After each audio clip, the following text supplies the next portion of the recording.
Kisah Aan peternak domba sukses dengan omset jutaan rupiah.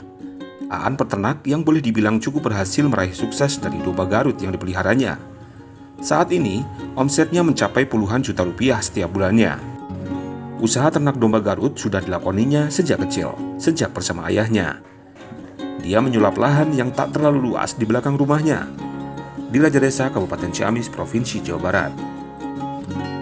Awalnya, dirinya hanya memelihara 7 ekor, hingga saat ini beranak pinak hingga pernah mencapai 50 ekor. Harga domba Garut yang dia jual bervariasi, dari mulai 2,5 juta hingga baru-baru ini Aan mampu menjual kambing yang berkualitas dengan harga 14 juta rupiah. Wow, harga kambing yang sangat fantastis ya pemirsa. Kisah sukses Aan pun menjadi inspirasi bagi orang-orang, termasuk saya. Saya tertarik untuk datang ke sini, datang untuk belajar dari kesuksesan yang didapatkan Aan. Bahkan banyak yang sering datang untuk studi banding ke tempatnya. Dan beberapa kali ia diminta menjadi pembicara di seminar-seminar soal ternak. Di awal resep kana domba di awal umur genep tahun. Tapi inisiatif untuk memiliki kepunyaan domba itu kisaran 8 tahun. Hobi mengembala domba, hobi mencari rumput, mengurus domba, mengemandikan domba gitu. Lama-lama kemudian, karena saya berkisaran dulu punya kambing itu kambing priangan. Kalau di harga jual tidak seharga sekarang.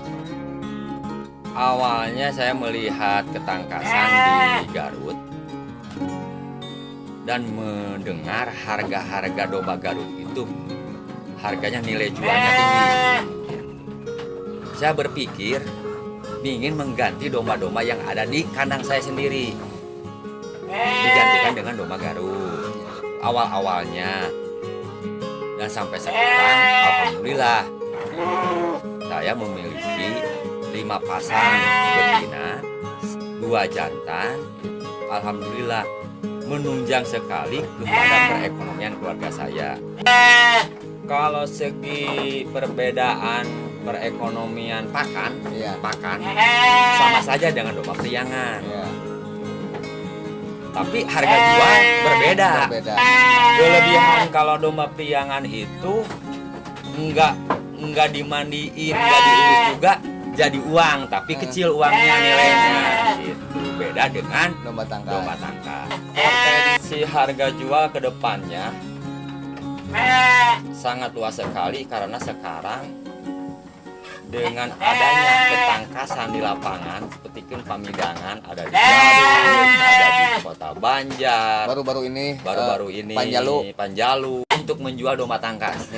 Itu karena dari orang-orang membeli domba tangkas itu bukan melihat ukuran besar kecil, karena domba di lapangan itu melihatnya kerjanya domba, aduannya domba. Itu kalau di nilai daging sama saja dengan domba priangan gitu. Tapi kalau memilih untuk domba pedaging bisa juga domba Garut, karena kualitas di domba Garut bibit dan bobotnya itu mencapai kisaran 100 kilo gitu, 100 kilo kurang lebih gitu. Kalau dibandingkan dengan domba priangan lebih ada plusnya di domba Garut. Kalau untuk saya, karena saya udah merasakan manfaatnya, itu dulu saya ngurus domba priangan, akhirnya berganti karena domba tangkas, domba Garut disebutnya gitu. Dulu saya 1 tahun penghasilan dari domba priangan cuma 5 juta.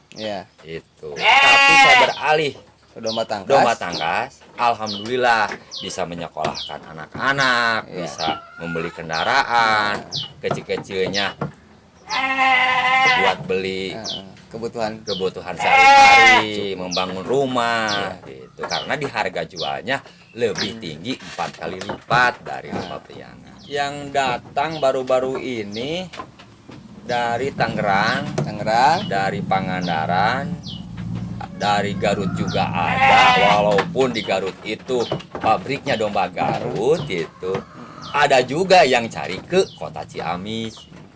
Khususnya Raja Desa. Kalau memilih-milih kepada petani, itu pasti memilih harga jualnya yang lebih tinggi gitu. Tapi saya tidak menyarankan untuk menghilangkan domba priangan gitu. Alangkah baiknya domba priangan ada di kandang, domba tangkasnya ada di kandang gitu. Kalau domba priangan nggak ada, kan kita mau dijual cepet gimana, susah gitu kalau domba Garut gitu.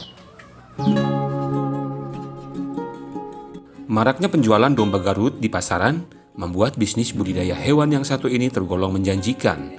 Bahkan tidak sedikit peternak yang berani melepas harga tinggi, yakni sekitar puluhan juta rupiah untuk satu domba Garut dengan bobot dan bentuk proporsional. Namun siapa sangka untuk memulai bisnis budidaya ternak domba Garut rupanya tidak membutuhkan modal besar. Hal ini dikarenakan beberapa faktor, meliputi mudah beradaptasi dengan lingkungan baru, perawatannya yang sederhana, serta cepat berkembang biak dalam kurun waktu 2 tahun. Alhamdulillah saya hari ini ketemu dengan pengurus HPDKI Kecamatan Raja Desa, ada Kang Wildan ketua. Halo Kang, ada Kang Epe sebagai sekretaris. Tentu ini potensi peternakan khususnya ternak kambing dan domba di Raja Desa ini suatu potensi yang perlu kita dorong, harus kita kembangkan secara maksimal. Karena terbukti dari beberapa gelaran kegiatan festival ataupun apa istilahnya dengan pesta patok dan yang lainnya, Kecamatan Raja Desa ini selalu tampil di kejuaraan dan unggulan. Kalau nggak satu ya dua. Ini kan sesuatu prestasi yang layak mendapat apresiasi dan dibanggakan. Tapi jauh lebih penting daripada itu, bagaimana bahwa peternakan domba, peternakan kambing ini ke depan bukan bicara hanya bicara hobi, tapi bagaimana menjaga keberlangsungan usaha pertanian peternakan domba kambing ini menjadi suatu potensi usaha untuk kehidupan masyarakat, kesejahteraan masyarakat. Tentu ini butuh perhatian dari semua pihak. Saya sebagai bagian dari masyarakat Kabupaten Ciamis yang hari ini bekerja dipercaya di legislatif, tentu kita juga ingin mendorong bagaimana sektor peternakan Kabupaten Ciamis ini kita andalkan. Kita punya ayam setul yang harus kita dorong, kita sapi rancar, sapi pasukan yang harus dorong. Dan hari ini barangkali domba, kita juga bicara hanya domba Garut, tapi barangkali turunan Ciamis juga bisa bicara lebih di tingkat pentas nasional. Seperti itu. Raja Desa Kabupaten Ciamis swasembada daging domba. Nah, targetnya swasembada daging domba sehingga kita tidak kekurangan lagi, kita harus surplus. Orang cari domba, cari kambing, ya carilah ke Ciamis, carilah ke Raja Desa. Oke? Siap, nuhun, Kang.